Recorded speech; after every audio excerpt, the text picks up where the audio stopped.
আজকে রেডি করে নিয়েছি টুনা ফিশের কালিয়া রেসিপি। খেতে কিন্তু দুর্দান্ত হয়েছে। অতি অবশ্যই বাড়িতে এইভাবে একবার ট্রাই করে জানাবেন।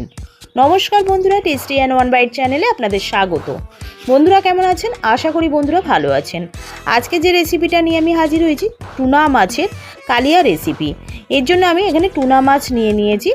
যে সকল বন্ধুরা ভিডিওটাকে দেখছেন তাদেরকে অনুরোধ রইল পুরো ভিডিওটা দেখার জন্য।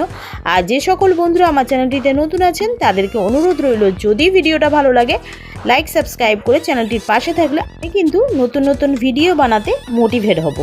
তো প্রথমে আমি মাছগুলোকে ম্যারিনেট করে নেব। এর জন্য আমি হাফ চা চামচ হলুদ, হাফ চা চামচ ঝাল লঙ্কার গুঁড়ো, স্বাদ অনুযায়ী লবণ আমি এর মধ্যে দিয়ে দিলাম। আর হাফ আমি নিয়ে নিয়েছি লেবুর রসটা এর মধ্যে আমি অ্যাড করে দিলাম।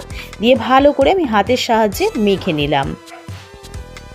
মেখে নিয়ে আমি প্রায় 10 থেকে 15 মিনিট পর্যন্ত এটাকে রেখে দেব। কড়াইতে আমি তেল গরম করে নিয়েছি। এক এক করে মাছগুলোকে আমি দিয়ে দিচ্ছি। এবারে মাছগুলোকে উল্টিয়ে পাল্টে লালচে লালচে করে ভেজে নিয়ে আমি নামিয়ে নেব।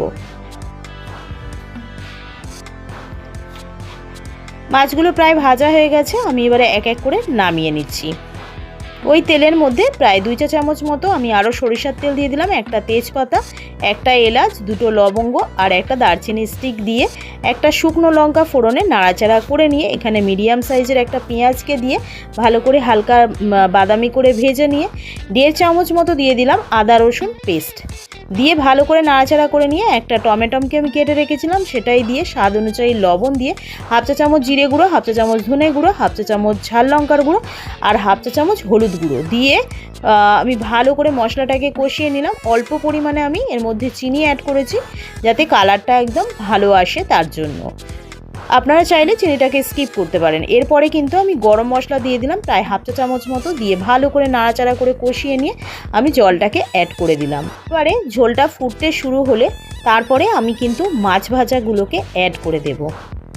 তো ঝোলটা প্রায় ফুটতে শুরু হয়ে গেছে। ভালো করে নাড়াচাড়া করে নিয়ে যে মাছগুলোকে আমি ভেজে রেখেছিলাম সেগুলো এর মধ্যে অ্যাড করে দিয়ে আবারও আমি ভালো করে নাড়াচাড়া করে নিয়ে বেশ খানিকক্ষণ ফুটিয়ে নিয়ে নামিয়ে নিলেই রেডি হয়ে যাবে মাছের কালিয়া রেসিপি। খেতে কিন্তু দুর্দান্ত লাগে, গরম ভাতের সাথে একদম জমে যাবে। এইভাবে বাড়িতে ট্রাই করবেন। ভিডিওটা ভালো লাগলে লাইক সাবস্ক্রাইব করে চ্যানেলটির পাশে থাকার জন্য অনুরোধ রইল। কমেন্ট করে জানাবেন রেসিপিটা কেমন লাগলো। ভিডিওটাকে বেশি বেশি করে শেয়ার করে দেবেন।